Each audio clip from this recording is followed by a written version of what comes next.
Hello दोस्तों, नमस्कार। मैं आपका एजुकेटर फ्रेंड अंकित और मैं आपके लिए लेकर आया हूँ टॉप 10 क्वेश्चन सीरीज़, जिसमें हम कवर करने वाले हैं आज math, science and pedagogical content. जिसमें बेसिकली हम लोग क्या डिस्कस करेंगे, हर एक क्वेश्चन कंप्लीट एनालिसिस के साथ और क्या एनालॉजी और क्या पर्सपेक्टिव्स के साथ हम क्वेश्चंस को देखते हैं, इसके बारे में हम लोग कंप्लीट डिस्कशन करेंगे। यदि चैनल पर पहली बार हो तो चैनल को सब्सक्राइब बिल्कुल करिएगा।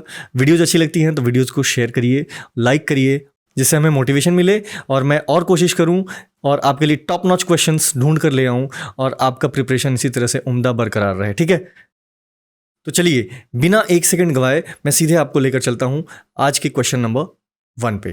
Question number 1 says preparation of daily lesson planning includes. Preparation of daily lesson planning includes यानी कि जो दैनिक पाठ योजना हर एक शिक्षक बनाता है, दैनिक पाठ योजना की तैयारी शामिल है।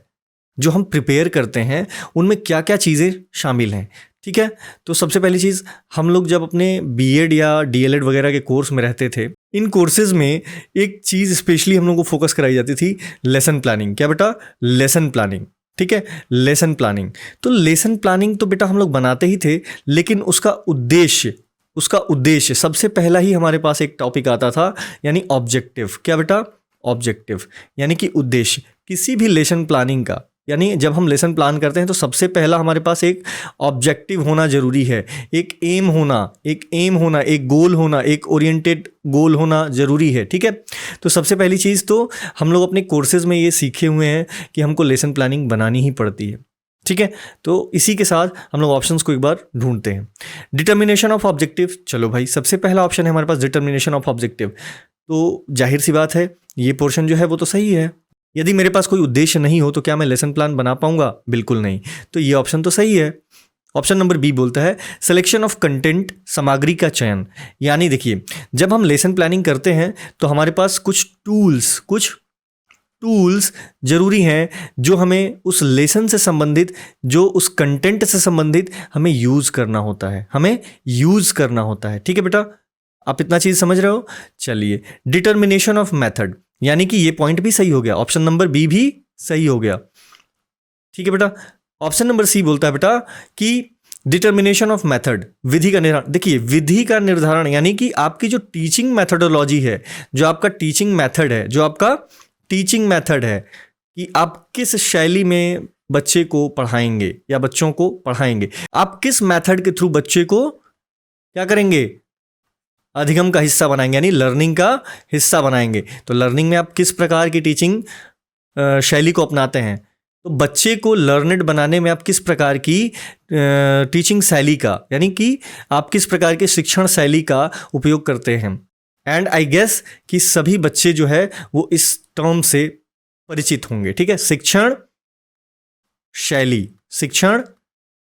शैली।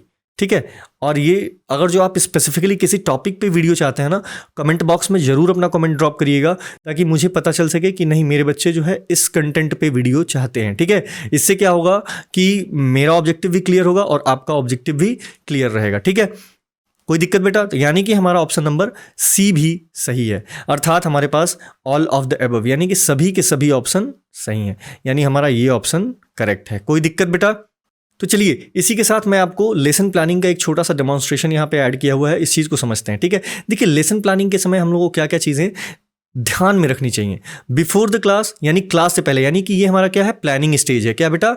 ये हमारा प्लानिंग स्टेज है, जब हम प्लान करते हैं। ठीक है, ये हमारा प्लानिंग स्टेज है। ठीक है, और ये हमारा एग्जीक्यूशन स्टेज है। क्या है? एग्जीक्यूशन, यानी कि जब हम उसको कार्यान्वित करते हैं, एग्जीक्यूशन करते हैं। ठीक है बेटा, यानी जब हम उसको एग्जीक्यूशन करते हैं। और ये है आफ्टर द क्लास, यानी कि ये है हमारा रिजल्ट टाइम। अब देखिए, सबसे बड़ी चीज़ क्या होती है बेटा? लेसन प्लानिंग करते समय सबसे पहला पॉइंट है कि आइडेंटिफाई द लर्निंग ऑब्जेक्टिव्स। हमें क्या सिखाना है बच्चे को, ये चीज़, यानी कि ऑब्जेक्टिव। क्या बेटा? ऑब्जेक्टिव, यानी हमारा एक गोल होना चाहिए। यही बात बोल रहा था ना ऑप्शन में, यानी हमारा एक ऑब्जेक्टिव होना चाहिए। ठीक है, now coming on to next point, plan the specific learning activities, यानी ये हम टूल्स की बात कर रहे हैं बेटा। टूल्स की, यानी यदि हमें किसी भी प्रकार का कोई टूल या कोई औजार यूज़ करना है हमें अपने टीचिंग मेथोडोलॉजी में, तो हम उसका ज़रूर जिक्र करते हैं कि ये चीज़ आज मैं बच्चों को इस तरीके से बताऊंगा, इस तरीके से बताऊंगा। तो यानी हम किस प्रकार से अपना टीचिंग शैली जो है वो चेंज कर रहे हैं, यानी कि जो हमारा शिक्षण शैली है हम किस प्रकार से चेंज कर रहे हैं, अपना टीचिंग मेथोडोलॉजी किस तरह से चेंज कर रहे हैं, ये आपको ध्यान में रखना होगा। Now coming on to the third point, create a realistic timeline. देखो भाई, रियलिस्टिक टाइमलाइन बहुत ज़रूरी है, या आप कह सकते हो कि ये इसलिए ज़रूरी है कि हमें यानी शिक्षक को क्या होना चाहिए बेटा, एक ट्रैक पर चलने वाला इंसान होना चाहिए। ये नहीं कि जब मन किया तब ये बता दिया, जब मन किया तब वो पढ़ा दिया, ऐसे नहीं। एक प्रॉपर ट्रैक के साथ चलें ताकि बच्चा जो है वो क्या हो, वो किसी तरह से अपना माइंड डाइवर्ट ना कर पाए। इससे क्या बेनिफिट होगा कि हम विद इन टाइम अपना सिलेबस भी कवर कर लेंगे, बच्चों में एक इंटरेस्ट जगा सकते हैं। तो अब हमें जो कुछ भी क्रिएटिविटी करनी है बेटा, वो यहाँ पे इम्प्लीमेंटेशन के दौरान करनी है, ठीक है। और ट्रैक के मामले में आप बोल सकते हो कि उन बच्चों को ट्रैक पे तो रखना ही है, यानी शिक्षक को भी ट्रैक पे रहना है, बच्चों को भी ट्रैक पे रखना है, प्लस इसमें आप क्रिएटिविटी इन्वॉल्व कर सकते हो, ठीक है। इसमें आप क्रिएटिविटी इन्वॉल्व कर सकते हो। देखो बेटा, क्रिएटिविटी क्या होती है? क्रिएटिविटी का मतलब होता है कि किसी भी चीज़ को ऐसे तरीके से प्रेजेंट करना ताकि वो और ज़्यादा अपीलिंग हो, यानी लोगों को और लुभाए। तो बच्चों को भाई जाहिर सी बात है, क्लास में यदि क्रिएटिव क्लास हो जाए तो बच्चों को क्या होगा, इंटरेस्ट अपने आप डेवलप होने लगेगा। फिर से देखो वही बात आ गई इंटरेस्ट की, ठीक है। Now coming on to the next thing, plan for lesson closure. अब लास्ट पॉइंट होता है कि हमको अपना जो लेसन था उसको ख़त्म करना है, यानी उसको एंड की तरफ लेकर चलना है। तो उसका भी एक प्लानिंग होगा, किस तरीके से हम एंड करेंगे, ठीक है। बच्चों का समराइजेशन करेंगे। समराइजेशन समझते हैं आप, यानी अंत में जाकर हम क्या करेंगे, सब कुछ जो भी पढ़ा हमने उसको समराइज कर देंगे कि बेटा देखो हमने ये चीज़ सीखा, हमने ये किया, हमने इसके बारे में समझा। तो इस तरीके से आप क्या करते हो, एंड करते हो। Now coming on to the during the class, यानी यहाँ पे हम इंप्लीमेंट कर रहे हैं, एग्जीक्यूट कर रहे हैं, ठीक है बेटा। यहाँ पे हम लागू कर रहे हैं, जो कुछ भी हमने प्लान किया है वो यहाँ पे लागू कर रहे हैं, यानी यहाँ पे ऑपरेशन हो रहा है। क्या हो रहा है? ऑपरेशन। यहाँ पे क्रिया हो रही है, ठीक है बेटा। कोई दिक्कत? ये चीज़ समझ में आया। और उसके बाद जो होता है बेटा, after the class. After the class क्या होता है बेटा? आफ्टर द क्लास वो होता है जिसको हम बोलते हैं रिजल्ट। क्या हमने अपने लेसन प्लान के अकॉर्डिंगली बच्चे को नॉलेज शेयर किया? बच्चों ने कितना इंटरेस्टिंगली लेसन को ग्रैब किया, यानी बच्चों ने कितना इंटरेस्टिंगली, कितना रुचिपूर्ण तरीके से बच्चों ने इसको अपने अंदर समाहित किया, अपने नॉलेज में क्या किया, ऐड किया। ये चीज़ जो है वो फाइनल हमारे आफ्टर द क्लास एक रिजल्ट ओरिएंटेशन में आती है, ठीक है। ये हमें खुद एनालिसिस करना होता है, ठीक है बेटा। चलिए बेटा, इसी के साथ question number 2, action research is, यानी एक्शन रिसर्च क्या है। सबसे पहले तो हमें ये चीज़ सीखना है बेटा कि एक्शन रिसर्च है क्या। देखो, मैंने यहाँ पे एक मॉडल बनाया हुआ है जिसमें मैंने सिखाया है आपको कि एक्शन रिसर्च साइकिल होता क्या है। सबसे पहला जो चरण होता है वो होता है प्लानिंग। क्या होता है? प्लानिंग। यदि आप प्लान करते हो तो उसके ऊपर एक्ट भी करोगे, यानी उसके ऊपर कार्य भी करोगे, है ना। यानी प्लान किया, फिर उसके ऊपर कार्य किया, यानी उसके ऊपर काम किया, फिर उसके बाद उसको ऑब्जर्व किया, यानी उसका अवलोकन किया, बेटा, ठीक है। और जब आप कुछ अवलोकन करते हैं तो उसके बाद अपने आइडियाज़ को रिफ्लेक्ट करते हैं, यानी अपना रिजल्ट देते हो। क्या है? रिजल्ट देते हो, ठीक है बेटा। ये हमारा है एक्शन रिसर्च साइकिल, यानी कि इसमें 4 चरण निहित है। इसमें 4 चरण जो है वो इन्वॉल्व हैं, planning, acting, observing and reflecting. Planning, acting, observing and reflecting, ठीक है बेटा। कोई दिक्कत? चलिए अब ऑप्शंस की तरफ हम देखते हैं। एक्शन रिसर्च क्या है? रिसर्च इन एक्शन, कार्यवाही में एक शोध। बिल्कुल सही बात है। देखिए, हम किसी भी प्रकार का कोई कार्य करते हैं तो वो उस पर हम क्या करते हैं बेटा, कुछ ना कुछ शोध करते हैं, रिसर्च करते हैं, तब वो कार्य हम लोग क्या करते हैं, स्टार्ट करते हैं, ठीक है। Use to improve school plan, school योजना में सुधार के लिए उपयोग किया जाता है। बिल्कुल सही बात है भाई। स्कूल में यदि हमें कोई योजना लागू करनी है तो हम उसके लिए क्या करते हैं, रिसर्च करते हैं। रिसर्च वर्क, एक रिसर्च टीम भी लगाई जा सकती है जिसमें क्या करेगी, वो सारा का सारा रिसर्च वर्क करेगी और बताएगी कि नहीं सर ये सही है या नहीं, ठीक है। तो यानी कि पहला ऑप्शन तो सही था ही, दूसरा ऑप्शन भी सही है। और इसी क्रम में तीसरा ऑप्शन है a form of school research, school अनुसंधान का एक रूप। अभी तो जस्ट ऊपर हम लोगों ने डिस्कस किया, स्कूल योजना के सुधार के लिए एक जो है आपका एक्शन रिसर्च टीम बनाई जा सकती है जो कि दिए गए विभिन्न कार्यों के ऊपर रिसर्च करती है और उनका एक आउटकम होता है, उसी के आधार पे वो चीज़ या वो प्लान या वो प्रोजेक्ट उस स्कूल में क्या क्या जाता है, इम्प्लीमेंट किया जाता है, ठीक है बेटा। कोई दिक्कत? यानी कि हमारा जो ऑप्शन नंबर डी है, दिस इज करेक्ट, यानी कि ऑल ऑफ द अबव, ठीक है बेटा, कोई दिक्कत? चलिए एक बार समझिएगा बेटा। एक्शन रिसर्च एक शोध पद्धति है जिसमें समस्याओं को हल करने, प्रथाओं में सुधार करने और निर्णय लेने के लिए एक साथ जांच करना और कार्रवाई करना शामिल है।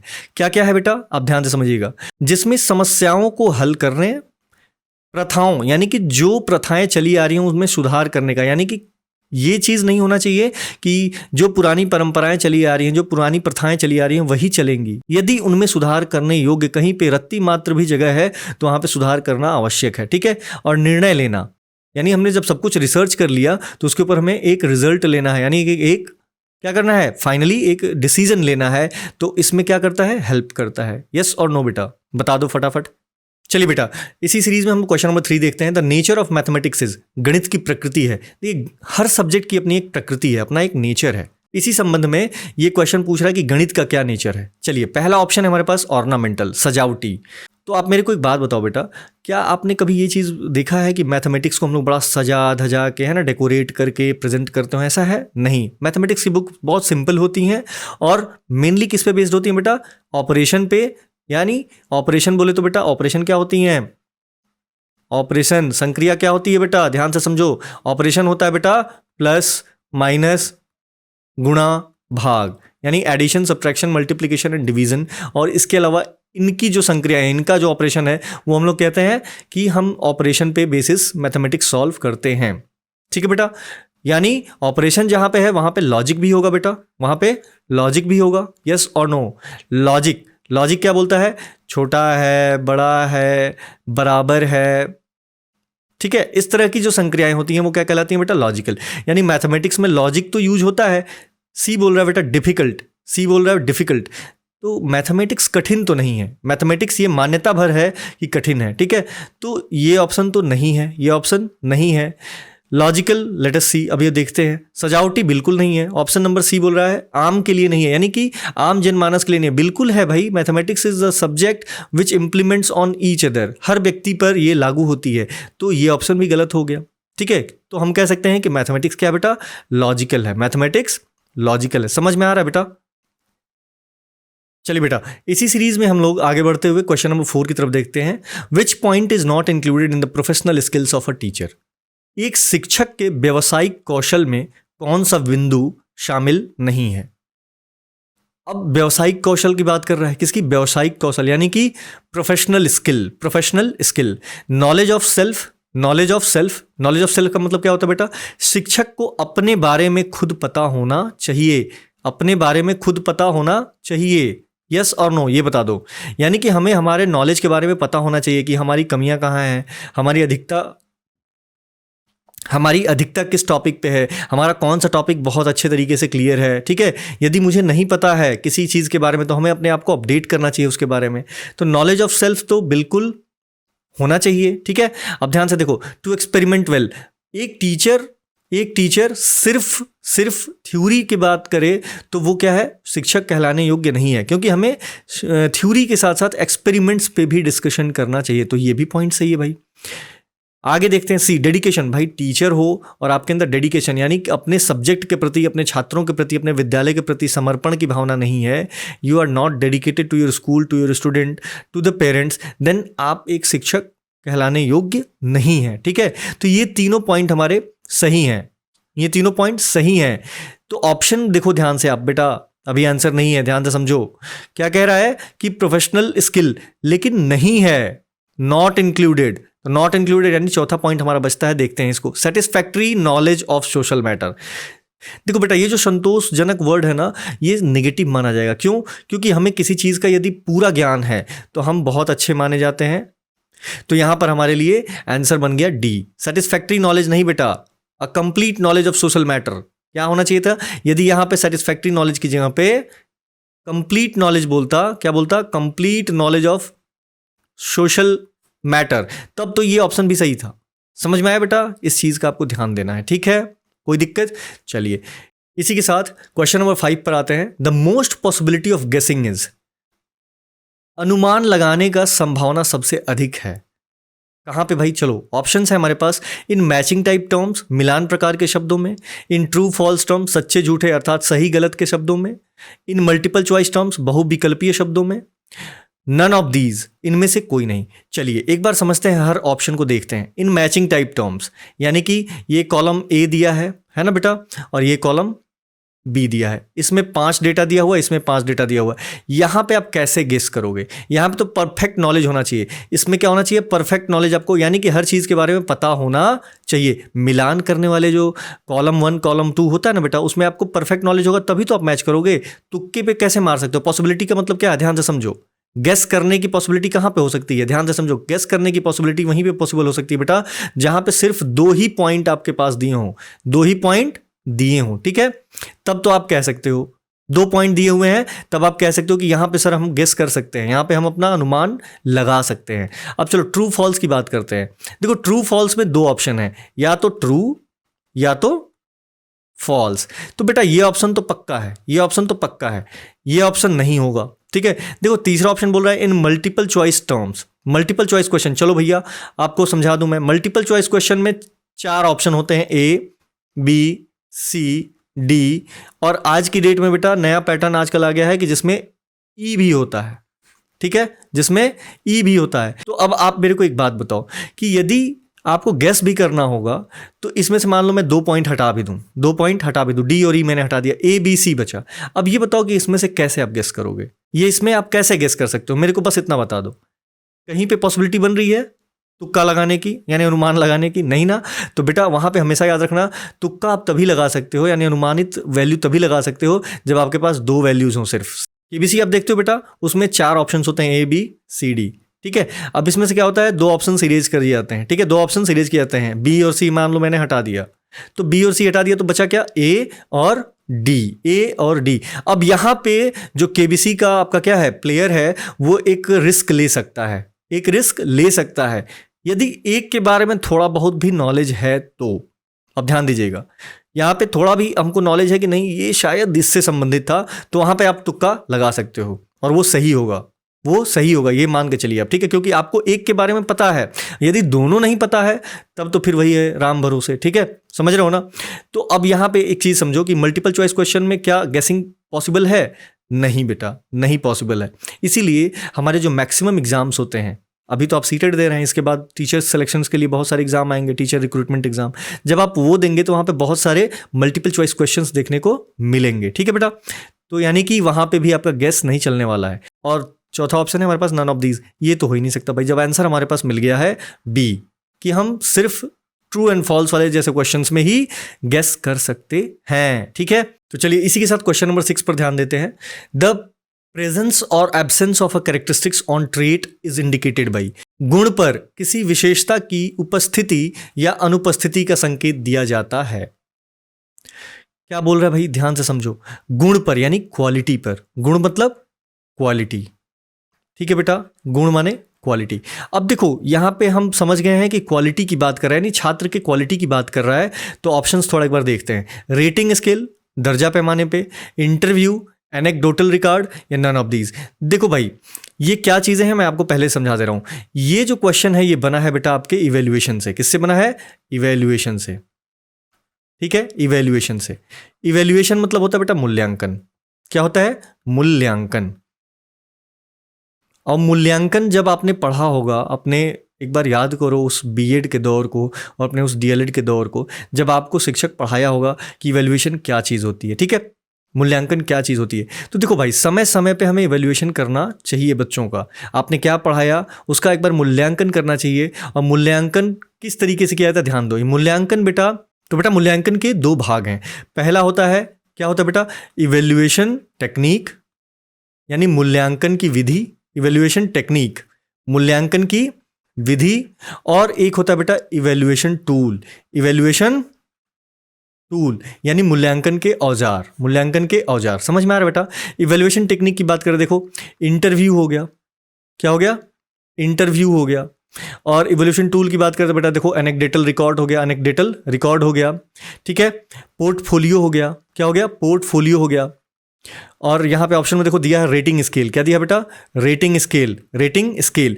तो आप ये चीज़ समझ सकते हो कि क्या बात हो रही है, इवैल्यूएशन की बात हो रही है। और ये क्वेश्चन आना है इस बार फिक्स है, ये समझ लो। इवैल्यूएशन लगभग हर साल पूछता है, और इवैल्यूएशन में जरूरी नहीं है कि सर ने जो पढ़ाया यही क्वेश्चन आ जाए, ठीक है, लेकिन जरूरी ये है कि कंसेप्ट आपके पास होना चाहिए, ठीक है। चलो ये चीज़ समझ में आया बेटा। अभी मैंने क्या बताया, इवैल्यूएशन टेक्निक और इवैल्यूएशन टूल, ये दो चीज़ों को आपको समझना पड़ेगा।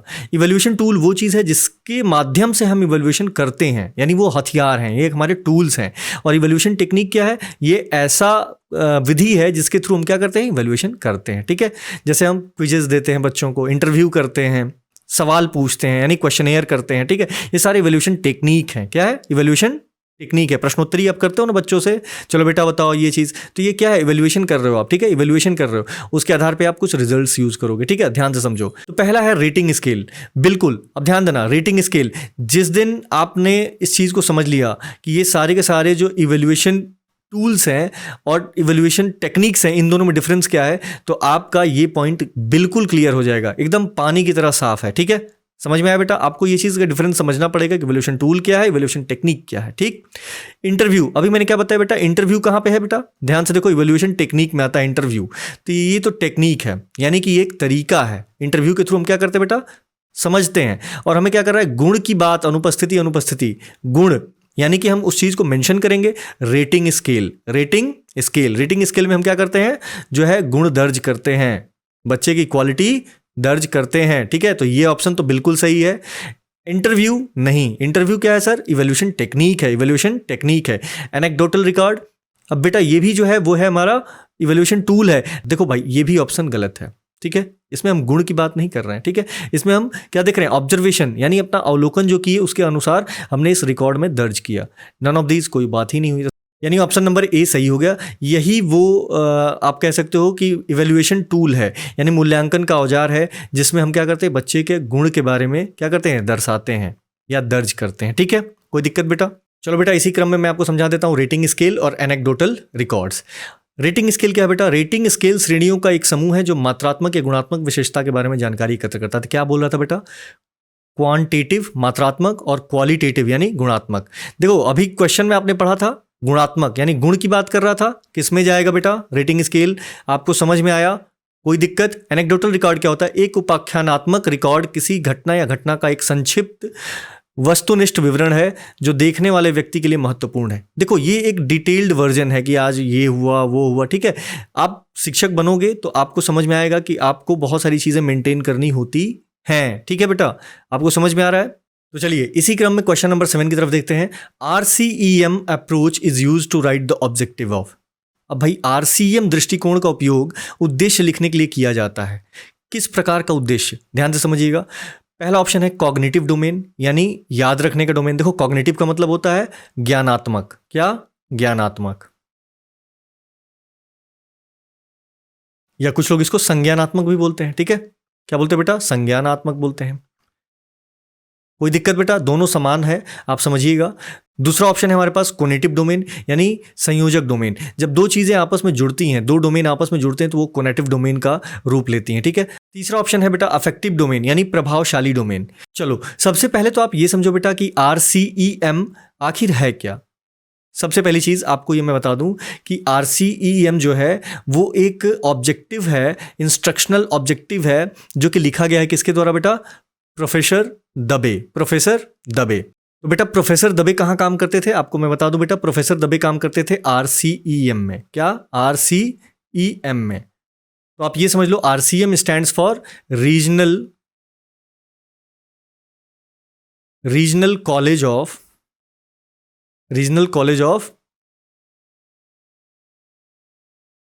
एजुकेशन, M से मैसूर।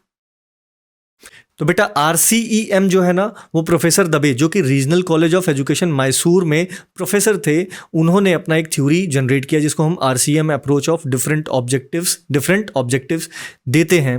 और ये जो थ्योरी थी वो बिहेवियरल टर्म में थी। किस में थी? बिहेवियरल, यानी व्यवहार के टर्म में बात करती थी, ठीक है।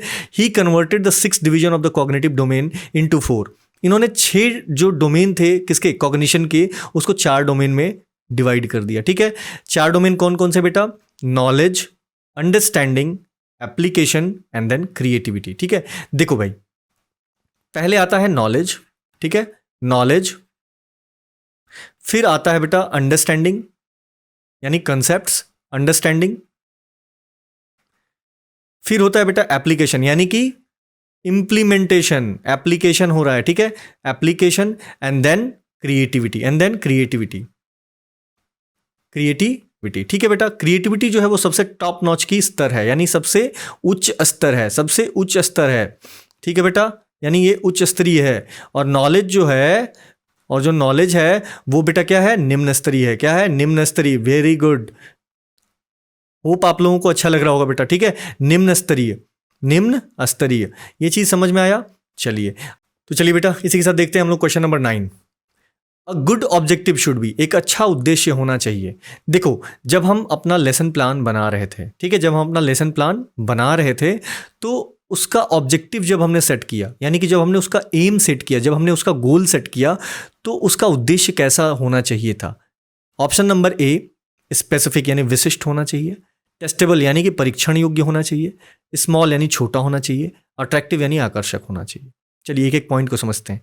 विशिष्ट होना चाहिए, बिल्कुल सही बात है भाई। देखो, हमारा जो ऑब्जेक्टिव है वो स्पेसिफिक होना चाहिए। हमको ये पता होना चाहिए कि किस बारे में हम अपना जो लेसन प्लानिंग कर रहे हैं वो किस तरीके से, किस प्रकार से हम लोग उसको और स्पेसिफिक बना सकते हैं ताकि वो एक ट्रैक पर दिखाई दे। ठीक है, एक ट्रैक से चले और बच्चे उसके साथ कनेक्ट कर पाएं। ठीक है, क्या कोई जो हमारा ऑब्जेक्टिव है वो टेस्टेबल होना चाहिए, परीक्षण? बिल्कुल नहीं भाई। देखो, सिंपल सी बात है, ऑब्जेक्टिव आप बना रहे हो ना, ऑब्जेक्टिव बना रहे हो, ये पॉइंट तो सही है, ऑप्शन नंबर ए सही है, लेकिन बी जो है टेस्टेबल नहीं, ये पॉइंट गलत है, टेस्टेबल नहीं होता है। स्मॉल, ऑब्जेक्टिव छोटा हो या बड़ा हो डजेंट मैटर बेटा, ऑब्जेक्टिव क्या होना चाहिए, स्पेसिफिक होना चाहिए। हमेशा याद रखो, ऑब्जेक्टिव कैसा होना चाहिए, स्पेसिफिक होना चाहिए। स्मॉल की बात तो हटा ही दो। अगला अगला ऑप्शन है बेटा अट्रैक्टिव। अट्रैक्टिव का मतलब क्या हो बेटा, लुभावना, आकर्षक। देखो भाई, हमें अपना ऑब्जेक्टिव सेट करना है, हमें किसी को क्या आकर्षित नहीं करना है, हमें किसी को लुभाना थोड़ी ना है बेटा, हमें बच्चों को क्या रखना है, ट्रैक पे रखना है। तो वो तभी हो पाएगा जब आपका जो प्लानिंग है, जो लेसन प्लानिंग है, वो कैसा होना चाहिए बेटा, स्पेसिफिक होना चाहिए, यानी विशिष्ट होना चाहिए। ठीक है, तो ये ऑप्शन भी गलत है, अर्थात हमारे पास जो ऑप्शन नंबर ए है विशिष्ट, यही हमारा परफेक्ट आंसर है। ठीक है, चलो बेटा, यहाँ पे मिस प्रिंटिंग है, देखो यहाँ पे क्वेश्चन नंबर 9 होगा। ठीक है, any visible activity displayed by the learner is, शिक्षार्थी द्वारा प्रदर्शित कोई भी दृश्यमान गतिविधि है। देखो भाई, क्या कह रहा है कि जो शिक्षार्थी सीख रहा है, यानी कि जब आप उसको लर्निंग के प्रोसेस में इन्वॉल्व करते हो, जब आप उसको लर्निंग के प्रोसेस में इन्वॉल्व करते हो, तो वो क्या चीज़ दिखाता है, लर्निंग, क्या वो सीखना दिखाता है, क्या वो व्यवहार दिखाता है, बिहेवियर, क्या वो टर्मिनल बिहेवियर दिखाता है यानी टर्मिनल व्यवहार दिखाता है, क्या वो कोई मापदंड दिखाता है। चलो ध्यान से समझो बेटा, जब कोई बच्चा कुछ सीख रहा होता है तो जाहिर सी बात, सीखने की बात तो हटा ही दो, जब वो सीख रहा होगा तो सीख रहा होगा, जाहिर सी बात है, उसमें कोई इंप्लीमेंटेशन में सीखने का वो थोड़ी ना दिखाएगा कि मैं सीख रहा हूँ, देखो मैं ये चीज़ कर रहा हूँ। ठीक है, नहीं। बिहेवियर, बिल्कुल सही बात है। देखो, बच्चा क्या करता है, जिस चीज़ के बारे में सीख रहा होता है ना, उसके अनुसार वो अपना व्यवहार भी क्या करता है, परिवर्तित करता है।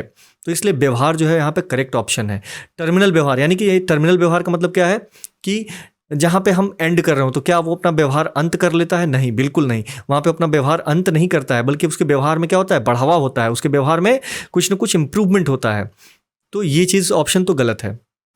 ठीक है बेटा, ये ऑप्शन गलत है। देखो भाई, क्राइटेरिया की बात कर रहा है, मापदंड, यानी कि जब कोई लर्नर किसी लर्निंग प्रोसेस में इन्वॉल्व होता है तो वो किसी मापदंड के तहत ही इन्वॉल्व होता है। ठीक है, लेकिन वो बताता थोड़ी ना है कि मुझे इस स्टैंडर्ड पे सिखाया जा रहा है, मुझे यहाँ पे ऐसे बताया जाता है, मुझे वहाँ पे ऐसे नहीं, ऐसा कुछ नहीं है। देखो, ये जो ऑप्शन है बेटा बी, ये हमारा सही ऑप्शन है। क्या? व्यवहार। देखो बेटा, जो भी बच्चा कुछ जब सीखता है तो उसके व्यवहार में परिवर्तन होता है, उसके व्यवहार में परिवर्तन होता है, यानी कि उसके व्यवहार में परिवर्तन होता है, व्यवहार क्या हो जाता है, चेंज हो जाता है। और जब ये चेंज होता है तो ये आप समझो कि नॉलेज जो है, क्या नॉलेज जो है वो किस प्रकार का रूप ले रही है, अब व्यवहारात्मक परिवर्तन का रूप ले रही है। ठीक है, बच्चे के व्यवहार में चेंज ला रही है। ठीक है, आप समझ रहे हो, ये पॉजिटिव चीज़ है। ठीक है, आपको ध्यान में रखना है। ठीक है, यानी कि व्यवहार जो है हमारा वो सीटेट के लिए पॉजिटिव टर्म है, आप दिमाग में बैठा लो। ठीक है बेटा, कोई दिक्कत? तो चलिए, आइए मैं आपको लेकर चलता हूं आज के इस धमाकेदार सेशन के सबसे आखिरी क्वेश्चन पे, जो question number 10। Essential features of a unit plan are, एक इकाई योजना की आवश्यक विशेषताएं हैं।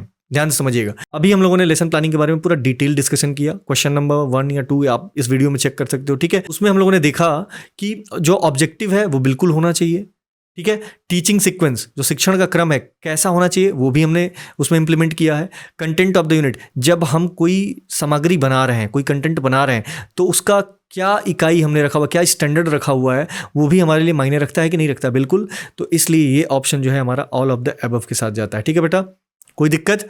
इसका ऑप्शन जो होगा वो हमारा डी सही होगा, ठीक है। आपको लेसन प्लानिंग के बारे में मैंने पूरा समझा दिया इस वीडियो में, ठीक है। लेसन प्लानिंग आपके लिए बहुत ज़रूरी है, आपको समझना भी अनिवार्य है, समझिए, ठीक है। चलिए, तो इसी के साथ मैं फिर से आपके सामने प्रस्तुत होऊंगा एक नई वीडियो के साथ, जिसमें हम लोग फिर से टॉप 10 क्वेश्चंस डिस्कशन करने वाले हैं।